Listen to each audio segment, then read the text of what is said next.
서울의 심장부 법무법인 정률의 가장 높은 층에 위치한 VIP 회의실 안은 값비싼 종이와 잉크 냄새, 그리고 차가운 침묵만이 감돌고 있었다. 거대한 통유리창 밖으로는 잿빛 도시의 스카이라인이 황혼에 물들고 있었지만 실내의 공기는 그 어떤 온기도 허락하지 않았다. 테이블 중앙에 놓인 두 장의 이혼 서류가 이 공간의 유일한 존재 이유인 듯 선명했다. JK그룹의 총수 강지훈은 흠잡을 데 없이 완벽한 수트 차림으로 앉아 있었다. 그의 날카로운 턱선과 조각 같은 이목구비는 평소와 다름없이 냉정했지만 가늘게 좁혀진 미간과 까딱거리는 손가락 끝에서 참을성 없는 기색이 역력했다. 그는 시선을 들어 맞은편의 여자를 쳐다보았다. 윤서연. 지난 3년간 그의 법적 아내였던 여자. 그녀는 지훈과 달리 조금의 미동도 없이 서류를 내려다보고 있었다. 단정하게 묶은 머리카락 화장기 없는 깨끗한 얼굴, 값비싸 보이지는 않지만 단아한 원피스. 그녀는 언제나처럼 조용하고 눈에 띄지 않았으며 감정을 읽을 수 없었다. 3년 전 할아버지의 강권과 그룹의 안정이라는 명목 아래 맺어진 계약 결혼. 그 시작부터 끝까지 그녀는 단 한 번도 지훈의 감정을 흔들거나 그의 일상에 파문을 일으킨 적이 없었다. 그녀는 그림자처럼 존재했고 이제 약속된 시간이 되자 미련 없이 사라질 준비를 하고 있었다. 시간 없는데 지훈이 먼저 침묵을 깼다. 그의 목소리는 최고급 원목 테이블처럼 단단하고 차가웠다. 서연은 그제야 천천히 고개를 들었다. 그녀의 깊고 고요한 눈동자가 지훈을 향했다. 그 눈에는 원망도 슬픔도 그렇다고 해방감도 담겨있지 않았다. 그저 모든 것을 받아들이는 듯한 담담함만이 서려 있었다. 마지막 조항까지 모두 확인했습니다. 이해 없습니다. 그녀의 목소리 또한 그녀의 표정만큼이나 차분했다. 그녀는 망설임 없이 만년필을 들어 자신의 이름 석자를 서명란에 적어 내려갔다. 부드럽고 단정한 필체였다. 지훈은 그 모습을 보며 속으로 코웃음을 쳤다. 위자료와 강남의 고급 아파트. 그녀가 3년간의 침묵과 순종의 대가로 얻는 것들이었다. 그는 서연이 당연히 만족할 것이라 생각했다.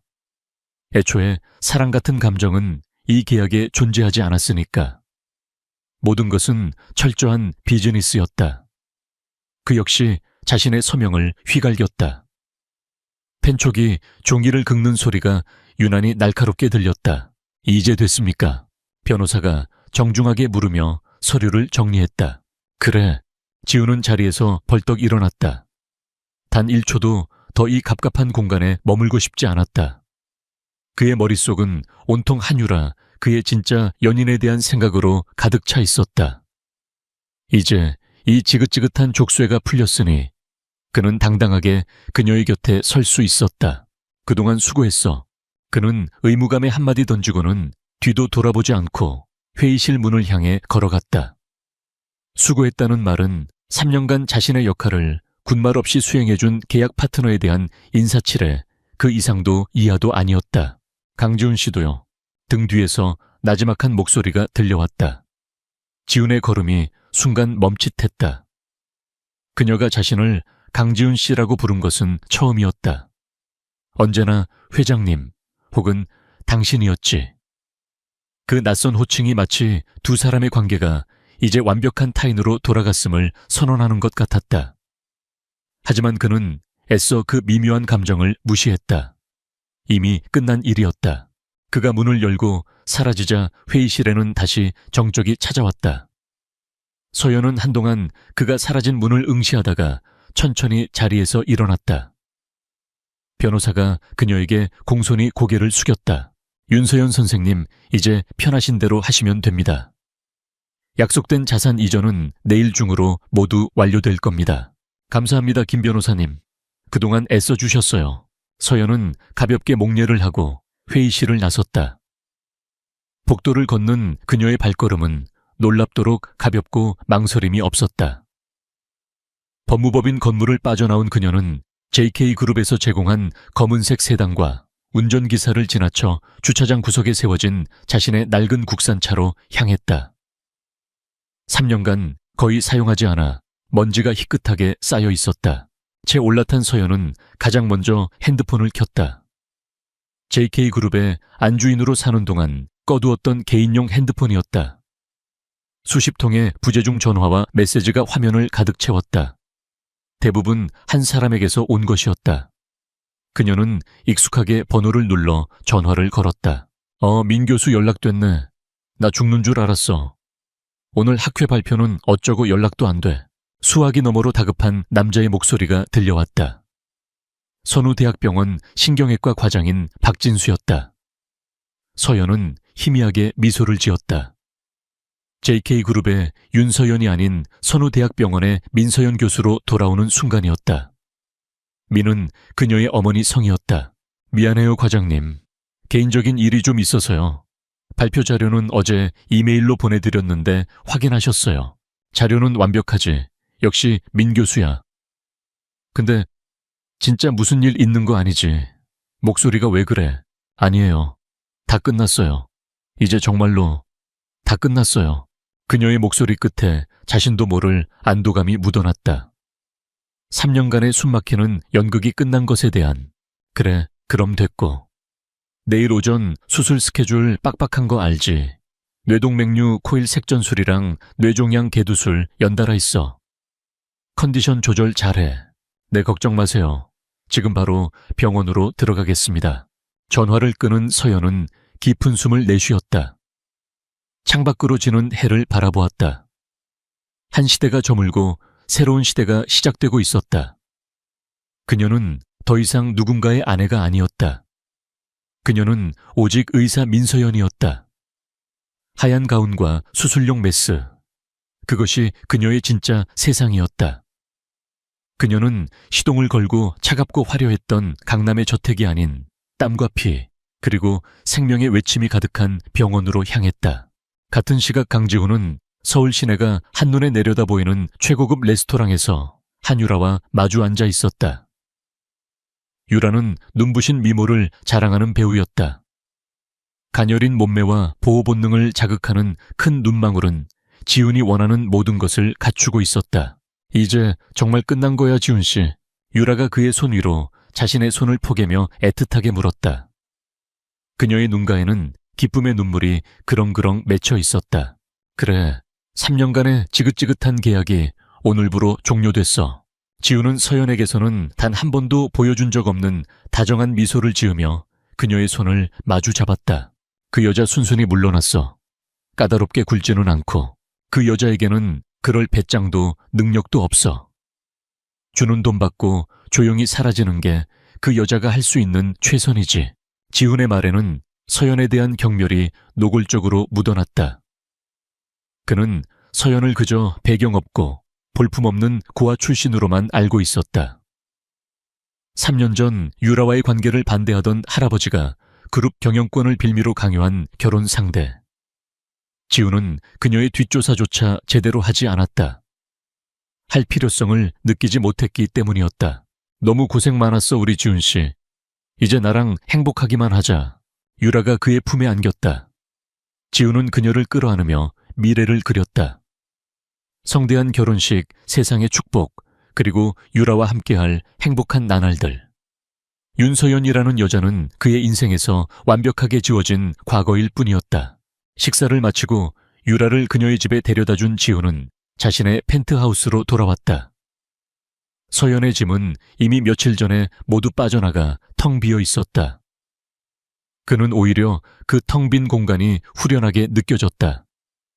와인 한 잔을 들고 야경을 감상하던 그의 핸드폰이 요란하게 울렸다.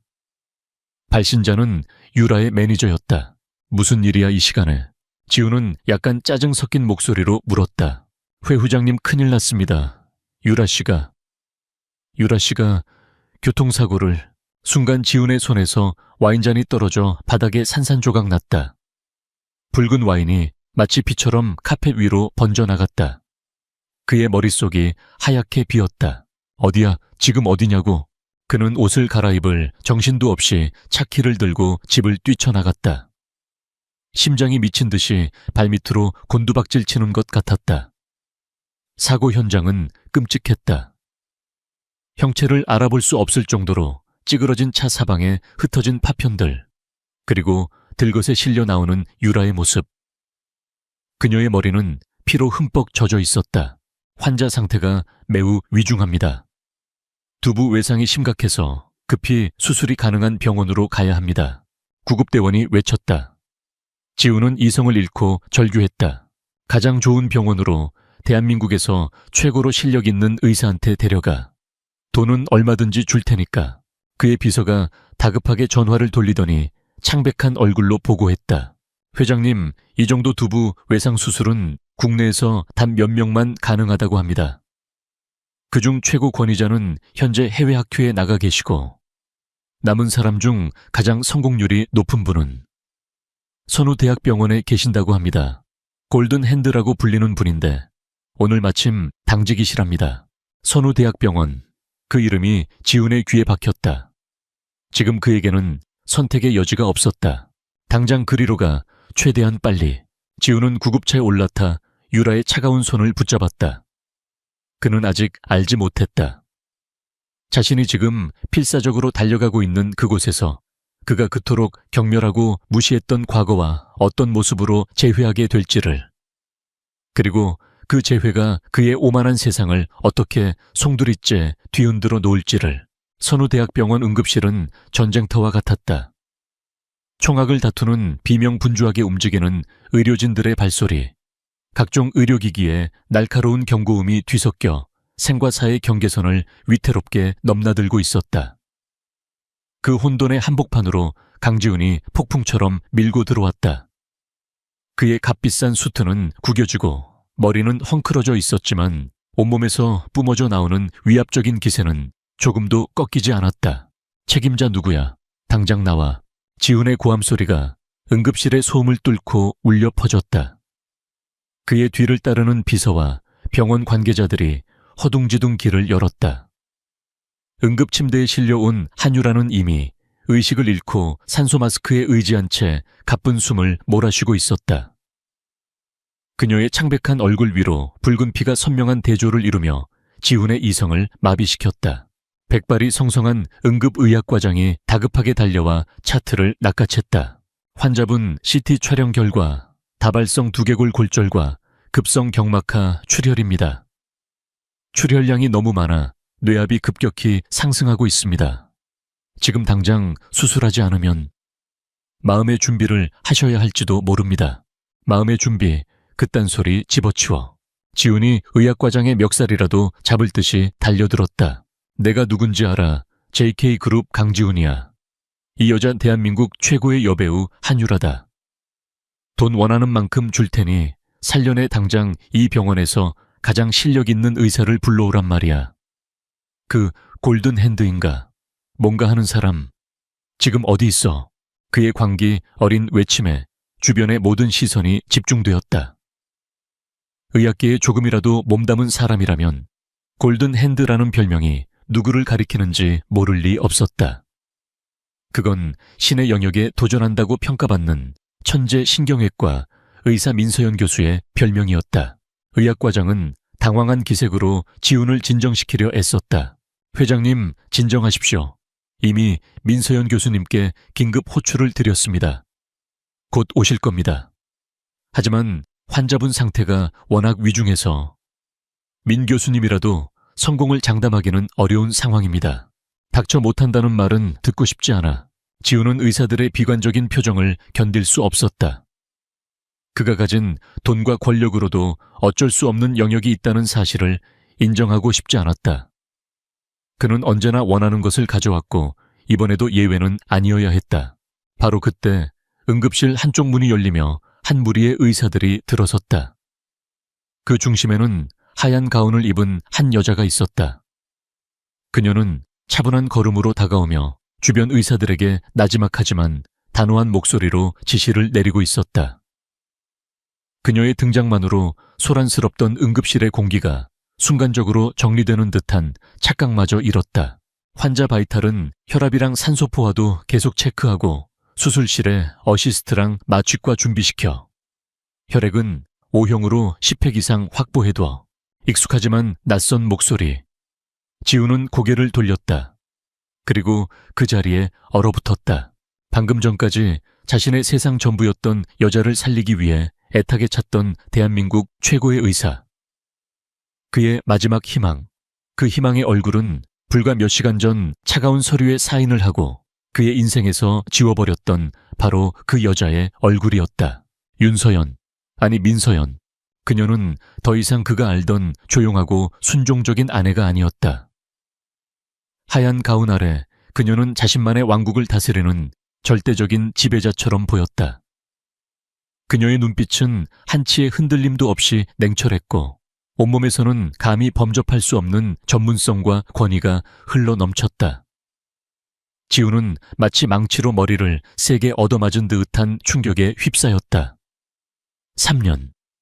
지난 3년간 자신과 한 집에 살았던 여자가 이런 사람이었다니. 그는 그녀에 대해 무엇을 알고 있었던가? 아무것도 몰랐다. 아니, 알려고 하지조차 않았다. 서연은 지훈을 발견했지만 그녀의 표정에는 아주 미세한 동요조차 스치지 않았다. 그녀는 마치 처음 보는 사람을 대하듯 그를 지나쳐 곧장 유라가 누워있는 침대로 다가갔다. 그녀의 시선은 오직 환자에게만 고정되어 있었다. 환자 보호자는 누구시죠? 서연이 차트를 확인하며 물었다. 그녀의 목소리는 사무적이고 건조했다. 나요. 지훈이 저도 모르게 더듬거리며 대답했다. 자신의 목소리가 이렇게나 초라하게 들린 것은 처음이었다. 서연은 그제야 처음으로 지훈과 눈을 맞췄다. 그 깊고 고요한 눈동자 속에는 어떠한 개인적인 감정도 담겨 있지 않았다. 그저 의사가 환자의 보호자를 대하는 눈빛일 뿐이었다. 환자 상태에 대해 설명드리겠습니다. 현재 뇌출혈이 심각해 뇌 조직이 심하게 압박받고 있습니다.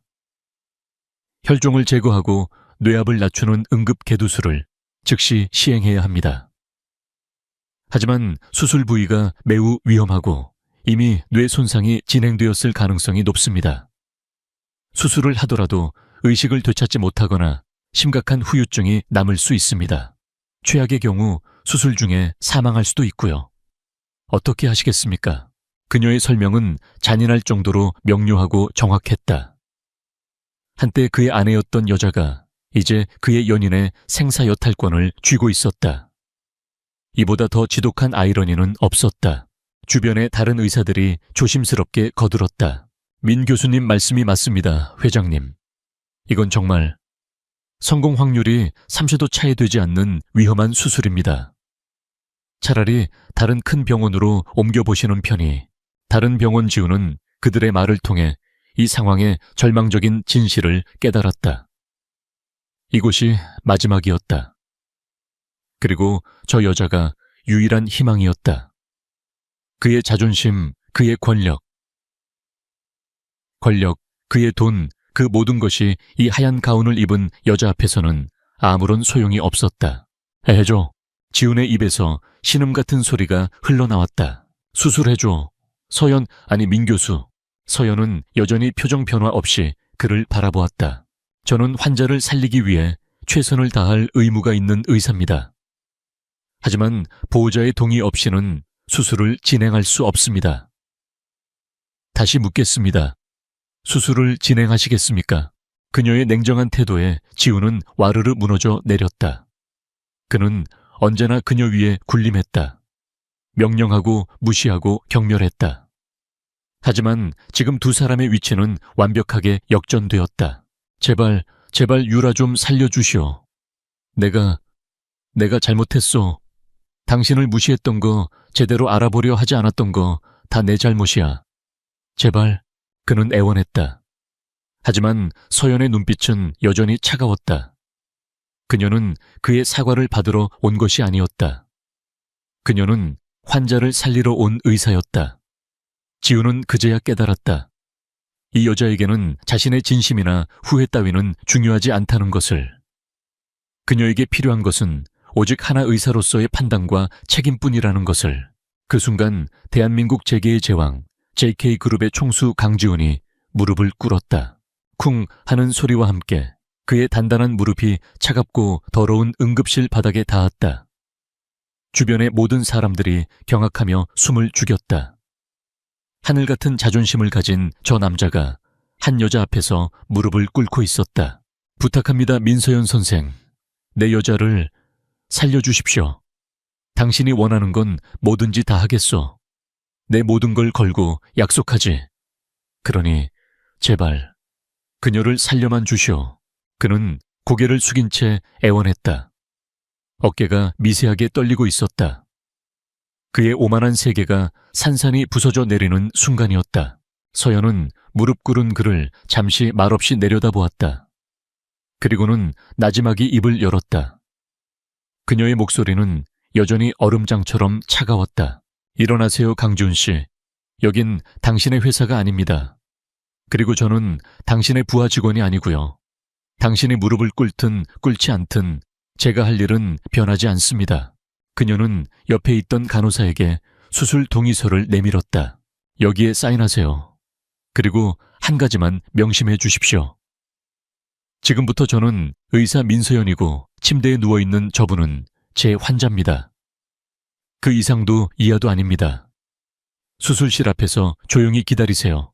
그게 보호자인 당신이 할 수 있는 유일한 일입니다. 말을 마친 그녀는 더 이상 지훈에게 눈길도 주지 않고 돌아섰다. 수술 준비해. 그녀의 단호한 명령에 의료진들이 일사불란하게 움직이기 시작했다. 유라가 누운 침대가 수술실을 향해 빠르게 이동했다. 서연은 그 행렬의 가장 앞에서 흔들림 없는 발걸음으로 자신의 전장을 향해 나아갔다. 지훈은 텅 빈 응급실 바닥에 홀로 무릎을 꿇은 채 멀어지는 그녀의 뒷모습을 망연자실하게 바라보았다. 단정하게 묶은 머리 굳건하게 편 어깨. 그 뒷모습이 그가 지난 3년간 봐왔던 그 어떤 모습보다도 거대하고 단단해 보였다. 그는 방금 자신이 버린 여자의 손에 자신의 세상 전부를 맡겨버렸다는 사실을 고통스럽게 깨달았다. 육중한 수술실 문이 닫히고 수술 중이라는 붉은 등이 켜지는 순간 강지훈의 세상은 오직 저 차가운 복도와 붉은 불빛만이 존재하는 좁은 공간으로 축소되었다. JK그룹의 총수로서 그가 거닐던 화려한 세계는 거짓말처럼 사라졌다. 수십억 달러짜리 계약서에 사인을 하던 단호한 손은 이제 어디에 둬야 할지 모를 정도로 불안하게 방황했고 수천 명의 직원을 호령하던 목소리는 바싹 말라붙어 단 한마디도 내뱉을 수 없었다. 시간은 고문처럼 더디게 흘러갔다. 1분 1초가 칼날이 되어 그의 심장을 저미는 듯 했다.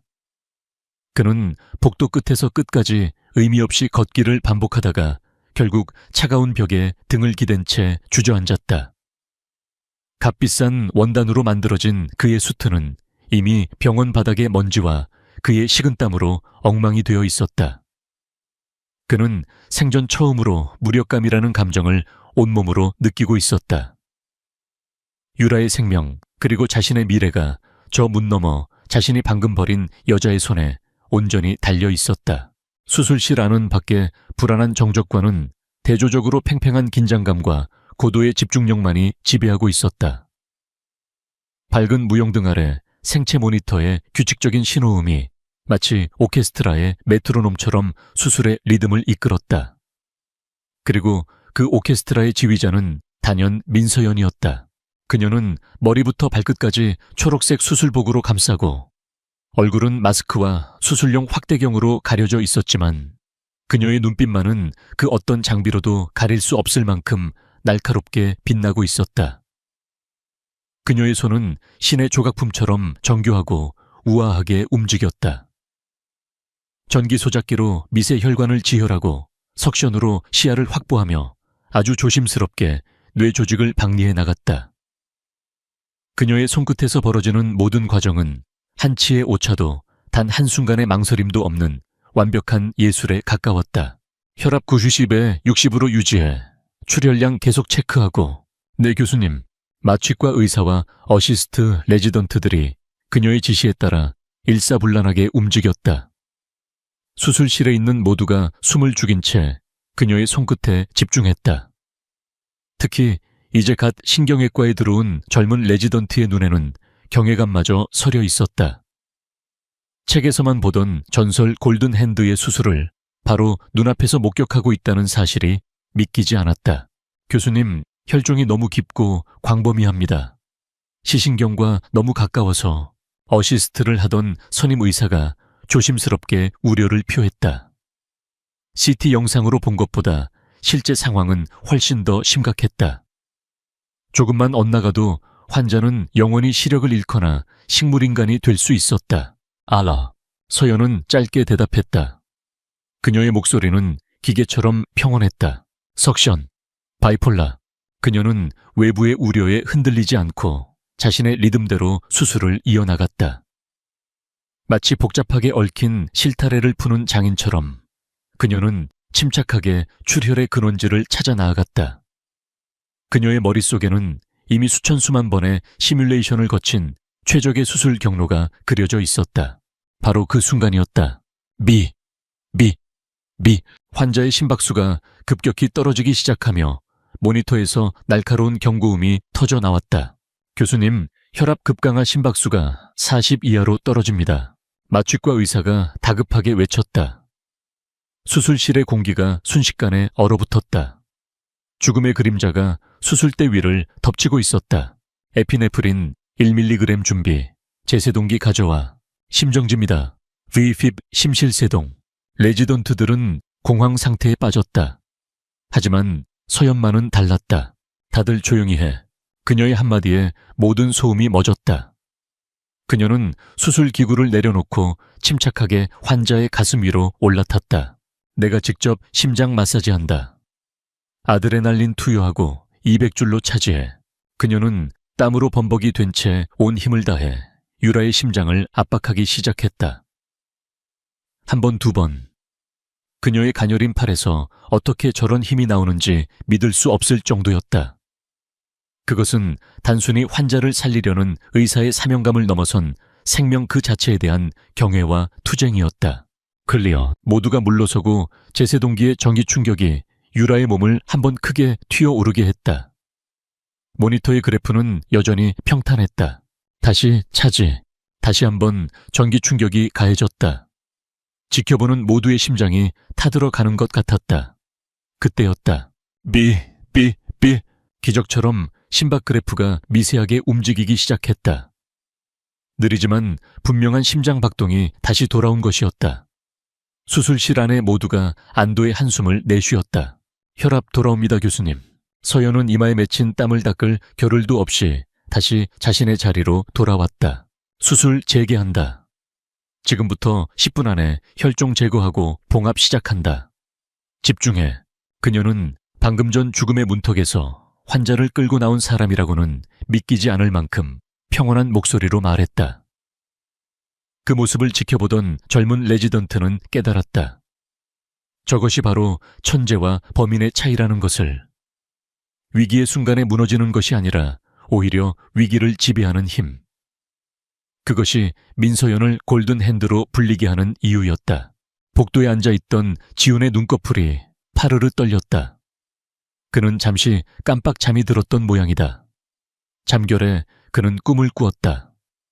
3년간의 결혼 생활이 파노라마처럼 스쳐 지나갔다. 첫 번째 기억은 그들이 함께 살던 텅 빈 저택의 서재였다.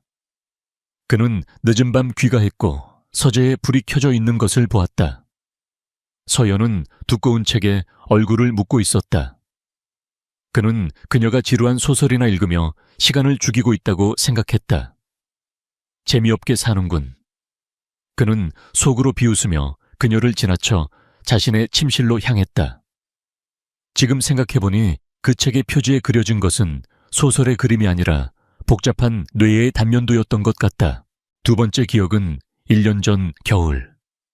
그녀가 지독한 몸살 감기에 걸렸던 날이었다. 그는 비서에게 의사를 부르라고 지시했지만 그녀는 괜찮다며 극구 사양했다. 그저 해열제 몇 알을 먹고는 이불을 뒤집어 쓴 채 끙끙 앓았다. 그는 그녀가 가난한 고아 출신이라 병원 가는 것을 아까워한다고 생각하며 혀를 찼다. 얼마나 어리석은 생각이었던가. 대한민국 최고의 의사가 바로 자신의 옆에 누워 스스로의 병을 진단하고 처방하고 있었는데 그는 그녀의 이마에 차가운 수건 한 장 올려줄 생각조차 하지 않았다. 마지막 기억은 불과 몇 달 전 그들의 3주년 결혼기념일이었다. 그는 마지못해 최고급 레스토랑을 예약했다. 식사가 나오는 내내 그는 사업상 통화를 하거나 유라에게 몰래 문자를 보냈다. 서연은 말없이 스테이크를 썰었다. 그 침묵이 지우는 지긋지긋했다. 그는 그녀가 아무 생각도 아무 감정도 없는 목석 같은 여자라고 단정했다. 하지만 지금 돌이켜보면 그녀의 무표정한 얼굴 어딘가에 희미한 쓸쓸함이 어려 있었던 것 같기도 했다. 그 쓸쓸함을 그는 애써 외면했다. 지우는 저도 모르게 신음을 흘리며 눈을 떴다. 심장이 죄어오는 듯한 통증을 느꼈다. 후회. 그것은 그가 살아오면서 단 한 번도 느껴본 적 없는 종류의 감정이었다.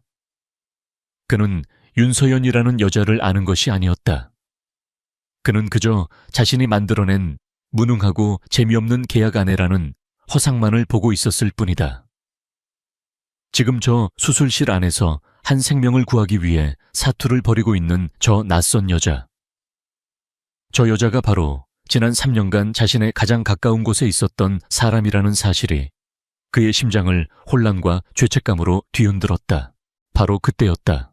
절컥, 지독하게 길었던 기다림의 끝을 알리는 소리와 함께 수술실 문 위에 붉은 등이 꺼졌다. 그리고 잠시 후 육중한 문이 열렸다. 땀과 피로 얼룩진 수술복을 입은 채 지친 기색이 역력한 민서연이 걸어 나왔다. 그녀는 천천히 얼굴에 마스크를 벗었다. 마스크 아래로 드러난 그녀의 얼굴은 창백했지만 두 눈만은 여전히 깊고 또렷하게 빛나고 있었다. 지우는 용수철처럼 튀어오르듯 자리에서 일어나 그녀에게 달려갔다. 그의 입술이 바싹 말라 제대로 떨어지지 않았다. 유라. 유라는 어떻게 됐어? 그의 목소리는 형편없이 갈라져 나왔다. 서연은 잠시 그를 말없이 응시했다. 그녀의 그 고요한 눈빛 앞에서 지우는 자신의 운명을 기다리는 죄인처럼 느껴졌다. 강지훈의 심장이 멎는 듯 했다. 시간의 흐름마저 멈춘 것 같은 그 찰나의 정적 속에서 그는 오직 윤서연의 입술 모양에 온 신경을 집중했다. 그녀의 입에서 나올 단 한마디가 천국과 지옥을 가를 것이었다. 수술은 끝났습니다. 서연이 마침내 입을 열었다. 지친 기색이 역력했지만 목소리만은 흔들림이 없었다. 뇌 속의 혈종은 모두 제거했고 출혈도 잡았습니다. 일단 가장 큰 고비는 넘겼습니다. 그 말을 듣는 순간 지훈의 다리에 힘이 풀리며 휘청거렸다. 옆에 있던 비서가 재빨리 그를 부축하지 않았다면 그대로 주저앉았을 것이다. 안도감. 지독한 절망의 끝에서 찾아온 신락 같은 안도감이 온몸을 휘감았다. 그럼 유라 괜찮은 겁니까? 이제 깨어나는 겁니까? 희망에 찬 그의 목소리가 다급하게 되물었다. 하지만 서연의 표정은 여전히 무겁게 가라앉아 있었다. 아니요, 아직 안심하기엔 이릅니다. 그녀의 냉정한 한마디가 지훈의 희망을 다시 얼어붙게 만들었다. 수술은 성공적으로 끝났지만 뇌 손상이 이미 상당히 진행된 상태였습니다. 환자는 현재 깊은 혼수 상태입니다.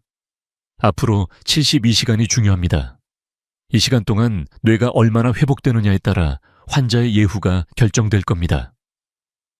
의식을 되찾을 수도 있지만 영구적인 장애가 남거나 최악의 경우 이대로 깨어나지 못할 수도 있습니다. 천국과 지옥을 오가는 기분이었다. 살아있다는 안도감도 잠시 유라가 영원히 눈을 뜨지 못할 수도 있다는 공포가 다시 그의 심장을 옥죄었다. 환자는 중환자실로 옮겨질 겁니다. 면회는 제한됩니다. 자세한 경과는 담당 주치의가 다시 설명해 드릴 겁니다. 전 이만 가보겠습니다. 서연은 자신의 역할을 다했다는 듯 짧게 목례를 하고 몸을 돌렸다. 그녀는 지쳐 보였다. 몇 시간 동안 극한의 집중력을 발휘한 대가였을 것이다. 지우는 그런 그녀의 뒷모습을 보며 무엇라 말을 해야 할지 알 수 없었다. 고맙다는 말을 해야 할까 하지만 그 말이 목구멍에 걸려 나오지 않았다. 그에게는 그녀에게 고마워할 자격이 없었다. 그로부터 며칠이 흘렀다. 한유라는 여전히 중환자실의 차가운 침대 위에서 미동도 없이 누워 있었다.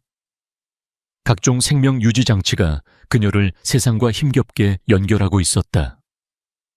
강지우는 회사의 모든 일을 뒤로하고 병원을 지켰다. 유리창 너머로 잠든 유라를 바라보는 것이 그의 유일한 일과였다. 그의 오만했던 얼굴은 수심과 피로로 반쪽이 되어 있었다. 한편 민서연은 자신의 일상으로 돌아갔다.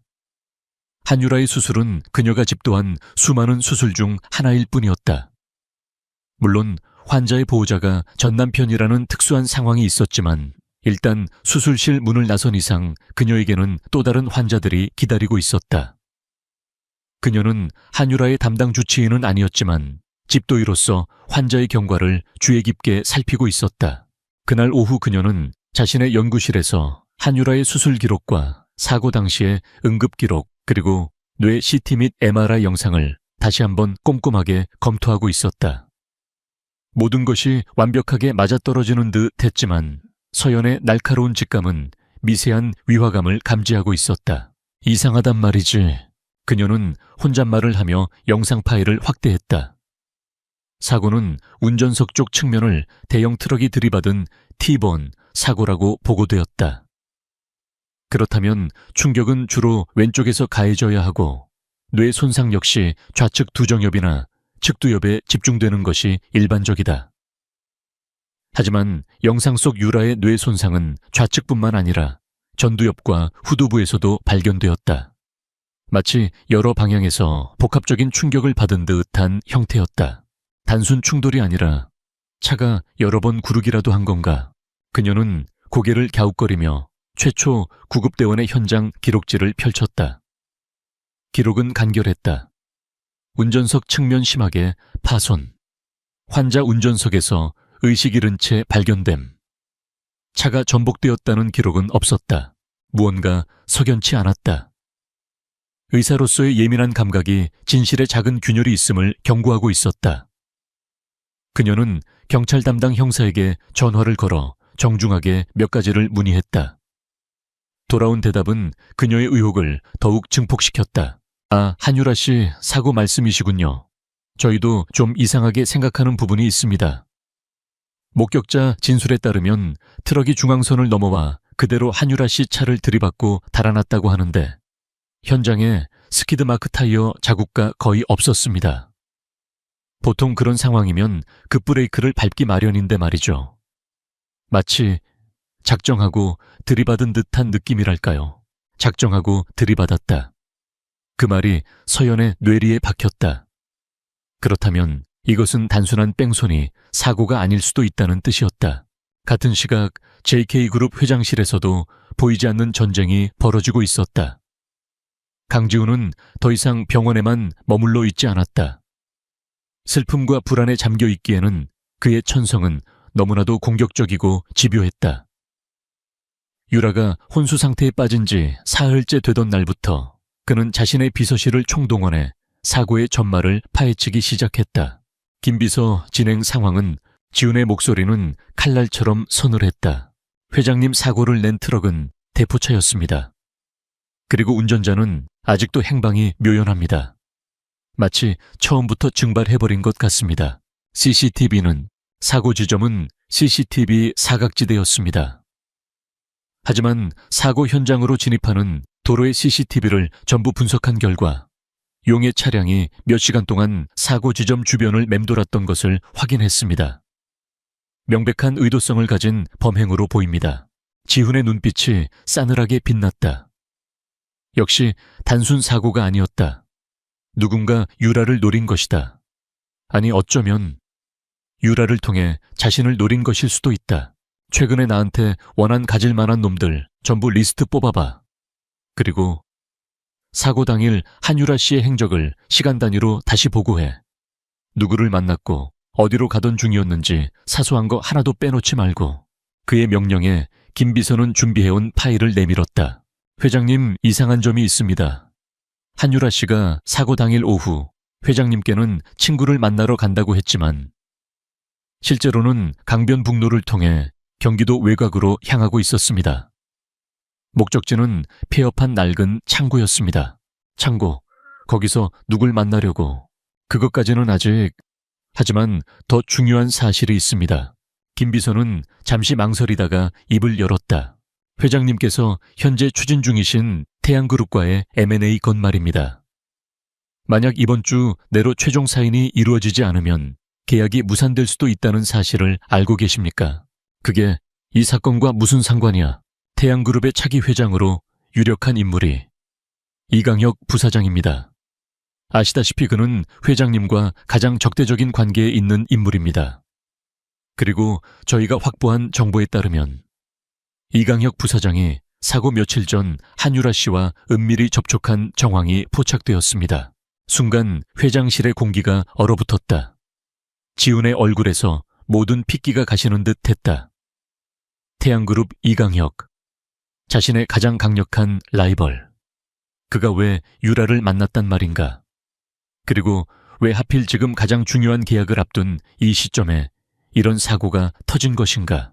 퍼즐 조각들이 하나둘 맞춰지기 시작하며 끔찍한 그림을 만들어내고 있었다. 이강혁이 유라를 이용해 자신을 흔들고 M&A 계약을 파탄 내려는 것인가? 지훈은 머리를 얻어맞은 듯한 충격과 함께 불타는 분노를 느꼈다. 감히 자신의 여자를 건드려 그는 당장이라도 태양그룹으로 쳐들어가 이강혁의 멱살을 잡고 싶었지만 증거가 없었다. 섣불리 움직였다가는 오히려 놈들의 함정에 빠질 수 있었다. 그는 이를 갈며 다시 병원으로 향했다. 유라를 봐야 했다. 그리고 그녀를 살려낸 여자 민서연을 만나야 할 것 같았다. 어쩌면 그녀라면 의사로서 자신이 보지 못하는 무언가를 알고 있을지도 모른다는 막연한 생각이 들었다. 병원 복도에서 마주친 서연은 여전히 하얀 가운을 입고 있었다. 지훈은 복잡한 심경으로 그녀의 앞을 막아섰다. 민 교수, 잠시 얘기 좀 할 수 있겠어? 서연은 무표정한 얼굴로 그를 올려다보았다. 환자 상태에 대한 문의라면 담당 주치 얘기하십시오. 아니, 그게 아니야. 사고 자체에 대해. 혹시 의학적으로 이상한 점은 없었소? 단순한 교통사고가 아닌 것 같다는 그런 느낌 같은 거. 지훈의 말에 서연의 눈썹이 미세하게 움직였다. 그녀는 잠시 그를 빤히 쳐다보다가 나지막이 입을 열었다. 있었습니다. 그녀의 짧은 긍정에 지훈의 심장이 내려앉았다. 환자의 뇌 손상 패턴은 보고된 사고 경위와 명확히 일치하지 않는 부분이 있습니다. 마치 무언가 다른 충격이 더 있었던 것처럼요. 두 사람 사이에 무거운 침묵이 흘렀다. 그들은 더 이상 전남편과 전아내가 아니었다. 거대한 음모의 실마리를 각자의 위치에서 발견한 두 명의 탐색자였다. 아직은 서로를 완전히 믿을 수 없었지만 진실이라는 단 하나의 목표가 그들을 보이지 않는 끈으로 연결하기 시작했다. 바로 그때 중환자실에서 다급한 호출 소리가 울렸다. 한 간호사가 복도로 뛰쳐나오며 외쳤다. 민 교수님 1번 베드 한유라 환자. 갑자기 경련을 시작했습니다. 의식 회복의 전조 증상일 수도 있습니다. 그 말에 지훈과 서연의 시선이 동시에 중환자실 문으로 향했다. 닫혀있던 진실의 문이 아주 조금씩 열리려 하고 있었다. 중환자실 안의 공기가 순식간에 얼어붙었다. 요란한 경고음과 함께 한유라의 몸이 활처럼 뻣뻣하게 휘며 가늘게 떨리기 시작했다. 갑작스러운 경련이었다. 진정제 10mg IV로 즉시 투여해 기도 확보하고. 민서연이 폭풍의 눈처럼 고요하고 단호한 목소리로 명령했다. 그녀는 한치의 망설임도 없이 환자에게 달려들어 응급처치를 시작했다. 그녀의 지휘 아래 의료진들은 기계의 부품처럼 정확하고 신속하게 움직였다. 강지훈은 유리벽에 이마를 기댄 채 속수무책으로 그 광경을 지켜볼 수밖에 없었다. 자신의 연인이 사경을 헤매는 저 공간에서 그는 완벽한 이방인이었다. 그리고 저 혼돈을 지배하는 유일한 구원자는 아이러니하게도 자신이 버린 아내였다. 몇 분간의 사투 끝에 유라의 경련이 멈췄다. 위험한 고비는 넘겼지만 상황은 더욱 예측할 수 없는 방향으로 흐르고 있었다. 서연은 지친 얼굴로 중환자실을 나와 지훈과 마주섰다. 뇌 부종으로 인한 발작입니다. 약물로 조절했지만 안심할 수 없는 상태입니다. 깨어날 수도 있지만 발작이 반복되면 뇌에 더 큰 손상을 줄 수 있습니다. 그녀의 설명은 여전히 의사로서의 소견일 뿐 그 어떤 사적인 감정도 담겨 있지 않았다. 하지만 지훈은 이제 그녀의 그런 모습에서 차가움이 아닌 강인함을 느끼고 있었다. 고맙소. 그가 힘겹게 입을 열었다. 진심에서 우러나온 첫 감사였다. 서연은 잠시 그를 바라보다가 대답 없이 돌아서려 했다. 그때 유라를 담당하던 간호사가 다급하게 달려와 작은 비닐 지퍼백을 지훈에게 건넸다. 회장님, 환자분 소지품을 정리하다가 핸드백 안감 깊숙한 곳에서 이게 나왔습니다. 사고 당시 경황이 없어서 미처 발견하지 못했던 것 같습니다. 지퍼백 안에는 엄지손톱만한 작은 USB 메모리 스틱 하나가 들어있었다. 평범해 보였지만 지훈의 예리한 직감은 저것이 결코 평범한 물건이 아님을 말해주고 있었다. 그날 밤 지훈은 자신의 펜트하우스에서 USB를 노트북에 연결했다. 역시나 강력한 암호로 잠겨 있었다. 그는 JK그룹 최고의 보안팀을 부를까 생각했지만 이내 고개를 저었다. 만약 이 안에 태양그룹과 관련된 정보가 들어있다면 사내의 정보가 새는 순간 이강혁이 낌새를 채고 꼬리를 자를 것이 분명했다. 자신의 주변 인물 중 누가 배신자인지 알 수 없는 상황에서 섣불리 움직일 수는 없었다. 그는 완전히 독립적이고 신뢰할 수 있으며 흔적을 남기지 않고 이 암호를 풀어줄 사람이 필요했다. 그의 머릿속에 수많은 인물들이 스쳐 지나갔지만 모두 어떤 식으로든 자신의 사업과 얽혀 있었다. 그때 그의 뇌리에 한 사람의 얼굴이 떠올랐다. 하얀 가운을 입은 고요하고 강인한 눈빛의 여자. 민서연. 그녀는 돈이나 권력에 전혀 관심이 없어 보였다. 3년간 침묵의 대가로 받은 막대한 위자료에도 눈 하나 깜짝하지 않았다. 무엇보다 그녀는 이 사건의 또 다른 목격자이자 진실의 파편을 쥐고 있는 사람이었다. 지훈은 쓴웃음을 지었다. 이혼한 지 일주일도 되지 않아 전 아내에게 도움을 청하러 가야 하는 자신의 신세가 기가 막혔다. 다음 날 그는 병원 옥상 정원에서 서연을 기다렸다. 서연은 잠시의 휴식을 위해 커피 한 잔을 들고 나타났다. 무슨 일이시죠? 강지훈 씨 환자 상태는 안정적입니다. 그 문제로 온 게 아니오. 지훈은 망설이다가 품에서 USB를 꺼내 그녀에게 내밀었다. 이걸 열어볼 수 있겠소. 흔적을 남기지 않고. 서연은 의아한 표정으로 그와 USB를 번갈아 보았다. 제가 왜 이런 일을 해야 하죠? 전 의사이지 해커가 아닙니다. 알고 있어. 하지만 당신이라면 방법이 있을 것 같아서. 지훈은 모든 것을 털어놓았다. 사고의 이상한 정황들, 태양그룹 이강혁과의 관계, 그리고 유라가 이강혁과 만났다는 사실까지. 그는 처음으로 다른 사람 앞에서 자신의 약점과 불안을 드러냈다. 서연은 그의 이야기를 말없이 들었다. 그녀의 눈빛이 깊게 가라앉았다. 그녀 역시 의학적 소견만으로 설명되지 않는 의문점들을 품고 있었다. 환자의 몸에 남은 상처는 진실을 향한 단서였고 의사로서 그 진실을 외면하고 싶지 않았다. 알겠습니다. 잠시의 침묵 끝에 그녀가 입을 열었다. 하지만 조건이 있습니다. 이 일은 의사 민서연이 아니라 개인 윤서연으로서 돕는 겁니다. 그리고 여기서 알게 된 사실을 어떻게 사용할지는 저와 상의해야 합니다. 복수를 위한 복수는 용납할 수 없습니다. 그녀의 조건은 단호했다. 지훈은 고개를 끄덕였다. 그는 지금 그녀의 조건을 받아들일 수밖에 없는 처지였다. 그날 밤 그들은 서연이 사는 작은 오피스텔에서 다시 만났다. 지훈이 사준 강남의 화려한 아파트는 거절하고 예전부터 살던 소박한 공간이었다.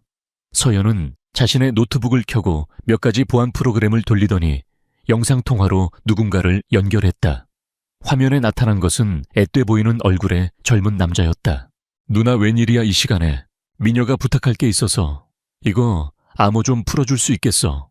서연이 화면 너머의 남자에게 USB 파일 구조를 보여주었다.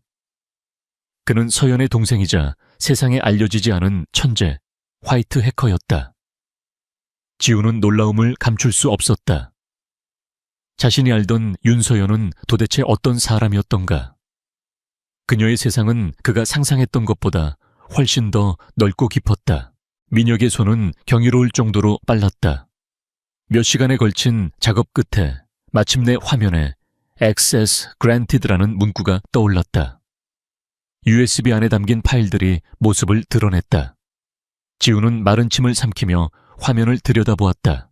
파일의 내용은 충격적이었다.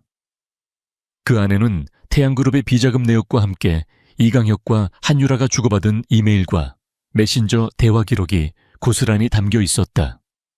그리고 그 내용은 지훈의 마지막 남은 믿음마저 산산조각 내기에 충분했다. 유라는 피해자가 아니었다. 그녀는 이강혁과 공모한 배신자였다. 계획은 치밀했다. 유라가 가벼운 교통사고를 당해 지훈의 동정심을 사고 그를 정신적으로 흔들어 놓는다.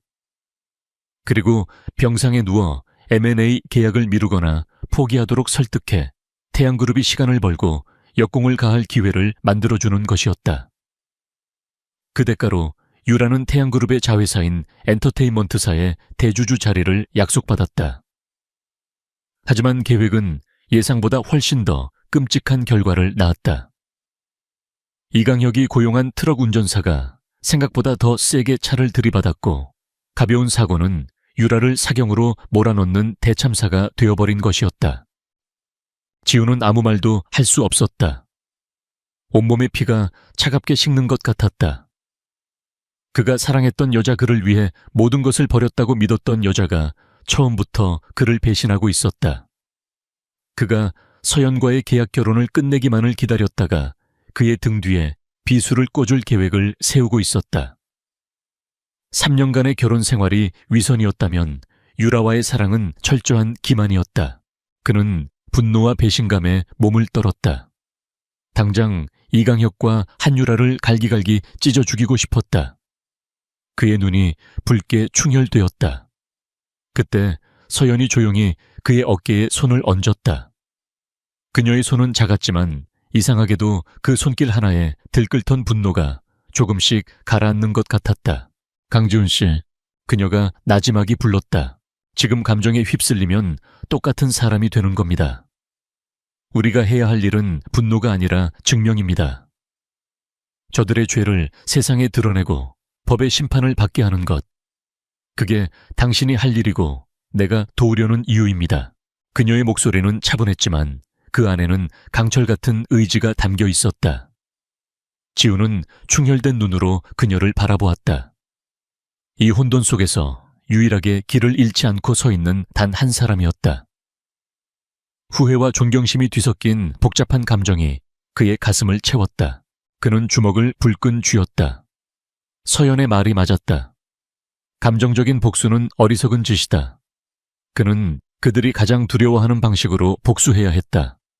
모든 것을 잃게 만드는 것. 이강혁과 한유라.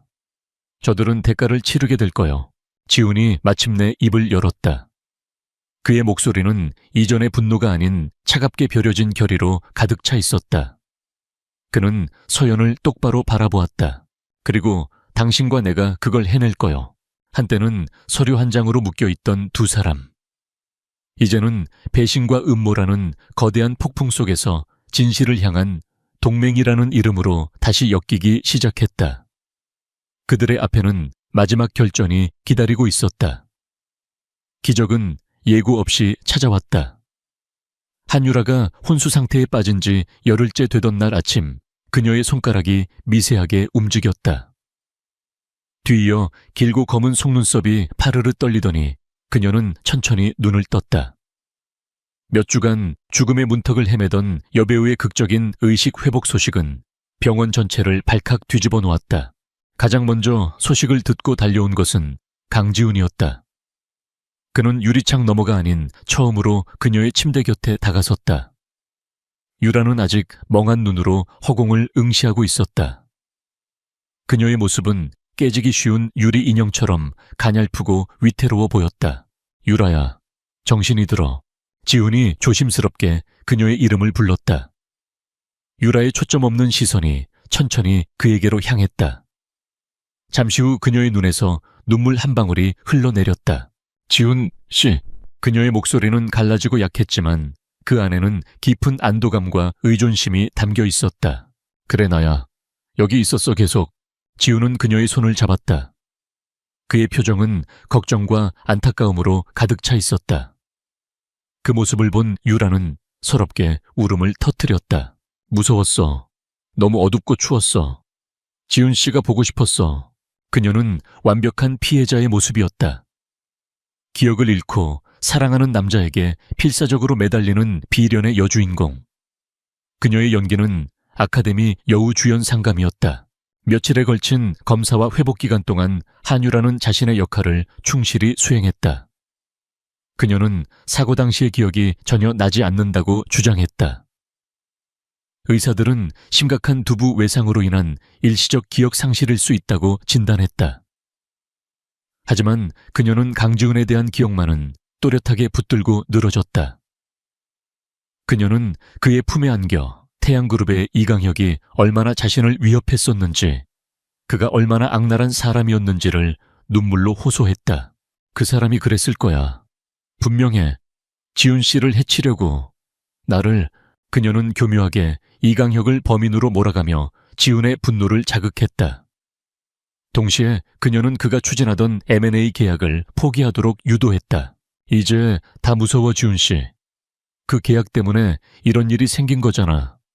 우리 그냥 다 버리고 멀리 떠나면 안 될까? 난 지훈 씨만 있으면 돼. 그녀의 애원은 지훈의 마음을 흔들기에 충분해 보였다. 그는 괴로운 표정으로 고개를 끄덕이며 그녀를 다독였다. 알았어 유라야. 네가 원하는 대로 할게. 아무 걱정 말고 몸조리나 잘해. 널 이렇게 만든 놈들 내가 반드시 대가를 치르게 해줄 테니까. 그는 완벽하게 그녀의 연극에 속아 넘어간 것처럼 보였다. 병실 밖에서 이 모든 상황을 보고받고 있던 민서연은 그저 묵묵히 자신의 일을 할 뿐이었다.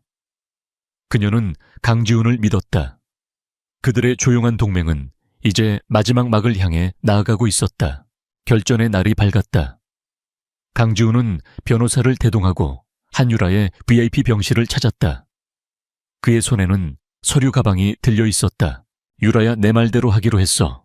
그는 비장한 표정으로 말했다. 태양그룹과의 M&A 계약 오늘부로 완전히 파기할 거야. 이건 계약 파기 합의서야. 네가 보는 앞에서 사인하고 싶어서 가져왔어. 이제 정말 모든 게 끝났어. 유라의 눈이 기쁨으로 반짝였다. 드디어 성공했다고 생각했다. 그녀는 감격에 겨운 목소리로 말했다. 고마워요 지훈 씨. 정말 고마워요. 그리고 널 이렇게 만든 이강혁 그놈을 파멸시킬 증거도 확보했어. 지훈이 무심한 듯 덧붙였다. 그는 서류 가방에서 바로 그 USB를 꺼내 보였다. 이 안에 그놈의 모든 비자금 내역과 범죄 사실이 담겨 있어. 이것만 터지면 이강혁은 끝이야. 검찰에 넘기기 전에 마지막으로 확인하러 온 거야. 그 말을 듣는 순간 유라의 얼굴에서 핏기가 싹 가셨다. 그녀는 본능적으로 위험을 감지했다. 만약 저 USB 안에 자신과 이강혁이 공모한 내용까지 들어있다면. 그녀는 애써 태어난 척했지만 미세하게 떨리는 손끝까지 감출 수는 없었다. 그녀는 몰래 침대 밑에 숨겨둔 비상용 휴대폰으로 이강혁에게 다급하게 문자를 보냈다. 계획 변경, 함정일지도, 당장 와. 지훈은 그녀의 작은 움직임을 놓치지 않았지만 모르는 척 서류에 집중했다. 모든 것은 계획대로 진행되고 있었다. 얼마 지나지 않아 병실 문이 거칠게 열리며 이강혁이 헐레벌떡 뛰어들어왔다. 그의 얼굴은 하얗게 질려 있었다. 강지훈, 너 지금 무슨 짓을 하려는 거야? 그 USB 당장 내놔. 그는 이성을 잃고 지훈에게 달려들었다. 유라의 문자를 받고 모든 것이 틀어졌음을 직감한 것이었다. 그의 등장은 스스로가 공범임을 자백하는 꼴이었다. 바로 그 순간 병실 문이 다시 열리고 민서연이 병원 보안팀과 지훈의 변호인단과 함께 들어섰다. 모든 배우가 무대 위로 등장한 것이었다. 이게 무슨 이강혁과 한유라는 자신들이 완벽한 함정에 빠졌다는 사실을 깨닫고 경악했다. 지훈은 차갑게 웃으며 자리에서 일어났다. 그는 노트북을 열어 USB를 연결하고 그 안에 담겨있던 이강혁과 한유라의 대화 녹음 파일을 재생했다. 사고는 가볍게 동정심을 유발할 정도로만. 강지훈이 M&A를 포기하면 약속한 대로 엔터테인먼트사는 내 것, 자신들의 목소리가 병실 안에 선명하게 울려 퍼지자 두 사람의 얼굴은 잿빛으로 변했다. 연극은 끝났어, 한유라. 지훈이 얼음처럼 차가운 목소리로 말했다. 그의 눈에는 더 이상 사랑도 연민도 남아있지 않았다. 오직 경멸만이 가득했다. 내 연기력은 정말 대단하더군.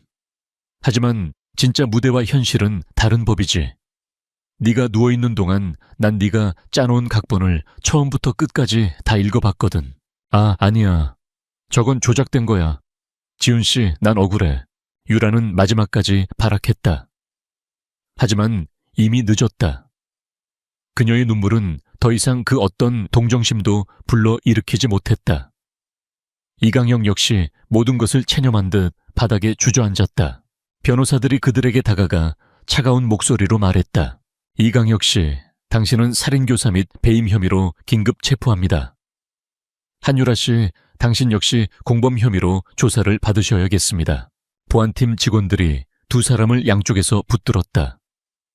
화려했던 여배우와 야심만만했던 부사장의 초라한 마지막 모습이었다. 그들은 아무런 저항도 하지 못한 채 질질 끌려나가듯 병실을 빠져나갔다. 소란이 휩쓸고 간 병실에는 지훈과 서연 단둘만이 남았다. 길고 길었던 싸움이 끝났다. 하지만 승리의 기쁨보다는 씁쓸한 공허함이 더 크게 느껴졌다.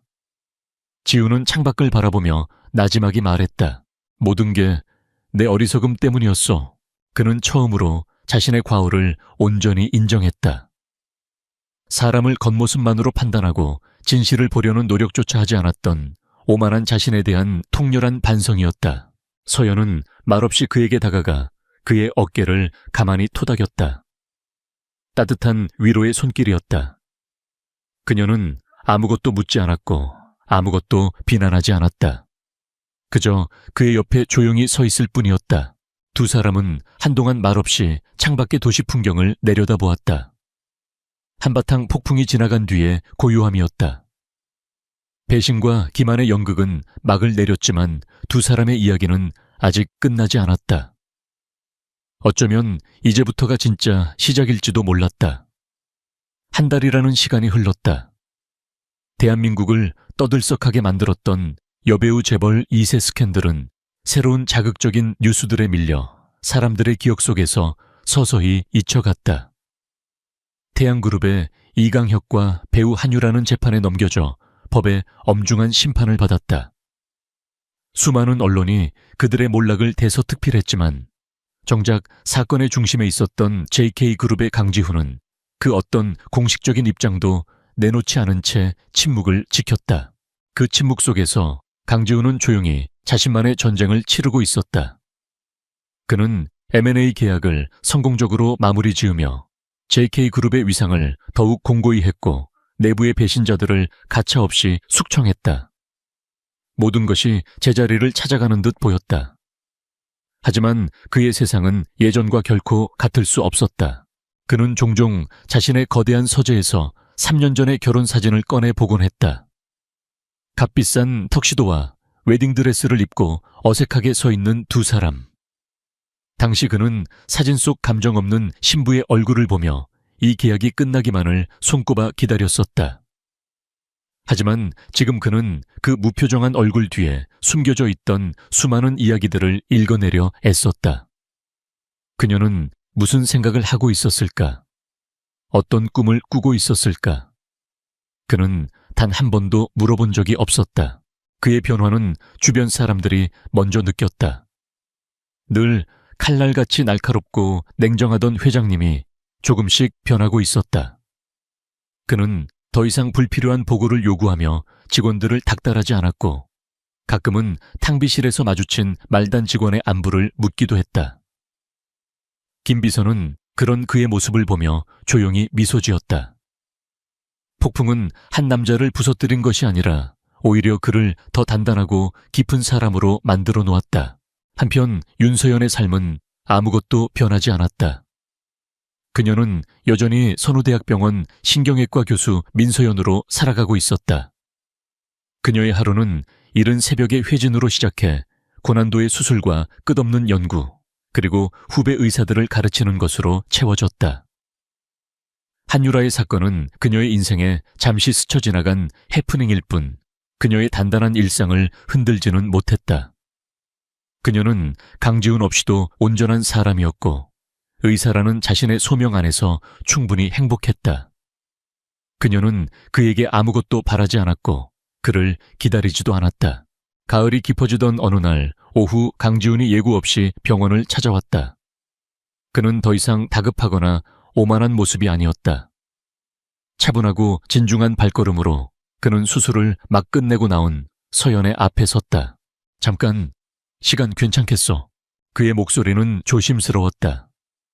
서연은 잠시 그를 바라보다가 병원 뒤편의 작은 벤치로 그를 이끌었다. 지우는 어색한 침묵 속에서 서류 봉투 하나를 꺼내 그녀에게 건넸다. 흔한 꽃다발이나 값비싼 보석함이 아니었다. 이게 뭡니까? 서연이 의아한 표정으로 물었다. 의료재단 설립 허가서요. 지훈이 나지막이 말했다. 신경계 희귀 질환을 앓고 있는 저소득층 아이들을 위한 비영리 재단이요. 아이들의 수술비와 재활치료를 지원하고 관련 분야의 연구도 후원할 계획이요. 서연은 놀라 서류를 펼쳐보았다. 그리고 재단의 이름이 적힌 곳에서 그녀의 시선이 멈췄다. 민서연 의료재단. 내 이름이 왜? 이 재단은 당신의 것이니까. 지우는 고개를 숙인 채 말했다. 마치 판결을 기다리는 죄인처럼. 지난 한 달간 내가 뭘 잘못했는지 수없이 되돌아봤어. 난 당신이라는 사람을 제대로 보려 하지 않았고 내 멋대로 판단하고 무시했어. 의사로서의 당신뿐만 아니라 한 인간으로서의 당신을 존중하지 않았어. 그 어떤 말로도 내 과오를 씻을 수 없다는 걸 잘 아오. 그래서 사죄하는 마음으로 이걸 준비했어. 당신이 가진 의술과 따뜻한 마음이 더 많은 사람에게 닿을 수 있도록 나는 뒤에서 조용히 후원만 하겠어. 이건 당신을 되찾기 위한 수작이 아니오.